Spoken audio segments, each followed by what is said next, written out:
time for newborn news. Take it away, Nancy Borman. Hey.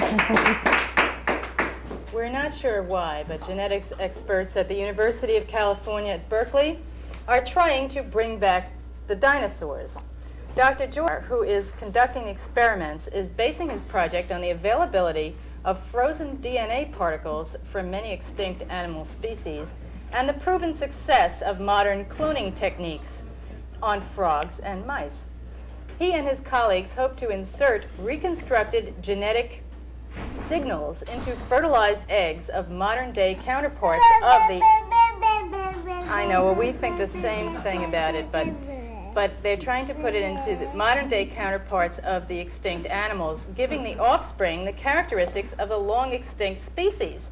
For example, an elephant surrogate mother could give to an infant mammoth... I know, it's pretty terrible. I know, the dada of the mammoth would be the frozen mammoths that are found in Siberia. Or a tiger could produce a saber-toothed model. Of course, it will be a while before you see people walking their pet brontosaurus in Central Park. Poinar and his pals are only up to spiders, butterflies, and gnats. Researchers have also rescued complete DNA strands from woolly mammoths found in perfect deep frozen condition in Siberia. Well, thank you. You know, Rebecca, a funny thing happened a few days ago on Cocoa Beach in Florida. 4 tons of marijuana washed up on the beach, the result of heavy seas overturning 2 smuggling boats. Deputies seized the 2 boats and the marijuana, valued by Sheriff Tim Dubbock at $2 million. The sheriff said that he had received a tip about the boats, but the rough seas prevented him from intercepting it. The only trouble now is that all the pot is waterlogged and full of salt, and if anyone knows a way of getting the salt out of the pot, please contact the sheriff at Cocoa Beach. Well, there's no accounting for tastes. Algerian babies threatened with starvation in a recent famine were sent a UNICEF-developed protein drink that had been tested on babies from a wide range of cultures. The Algerian babies, however, rejected it. Then the benefactors called in a New Jersey firm called International Flavors and Fragrances, since New Jersey, as we all know, is the fragrance capital of the world. The company discovered that Algerian mother's milk tasted like onions and that the kids had gotten hooked on the stuff, so they mixed in an onion-flavored additive to the drink and hooray.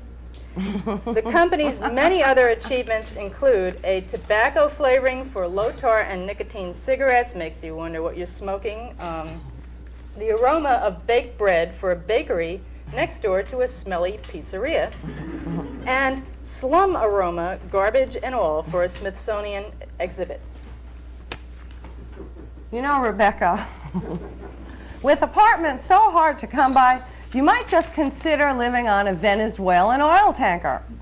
And luckily, there's one for sale. You and all your friends could live on it if you don't mind the smell of oil, and park it at one of the city's convenient marinas. The tanker is 640 feet long and weighs about 16,000 metric tons. It will be sold to the highest bidder. Just write your bid to La Govin, S.A., Materials Department, Apartado 172, Maracaibo, Venezuela. For more information, contact our news team by mail. Now some quickies hot off our clipping pile. Robert Greenblatt, an expert on glands from London, England, has decided after years of study that at the time of his death, Napoleon was turning into a woman. If you get the munchies in Kyrenia, Greece, don't worry. The specialty of the house at the Dome Hotel dining room is a dish called creamed sheep's heads on toast. In San Francisco, and where else, Ralph Ellingston tried to marry his motorcycle, but was turned down by the Marriage License Bureau without giving any specific cause. My goodness. And notice to you students out there, be glad you're not attending high school in New Orleans. Students are now being frisked by electronic handheld metal detectors like those at the airports as they come to school each day. As if this were not enough to make the students a little paranoid, there are also a battery of sensitive microphones set up in what they call crime-prone areas, such as the cafeterias. The microphones are for detecting break-ins and other raucous behavior. Yes, while we agree there is criminal activity in the cafeterias, we feel that it is in the food that they're serving and not the activity of the students.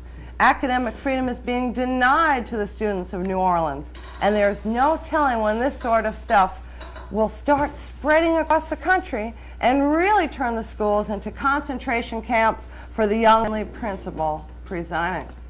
This is Coca Crystal of the news team. Have a far out week and tomorrow. Thank you, Nancy.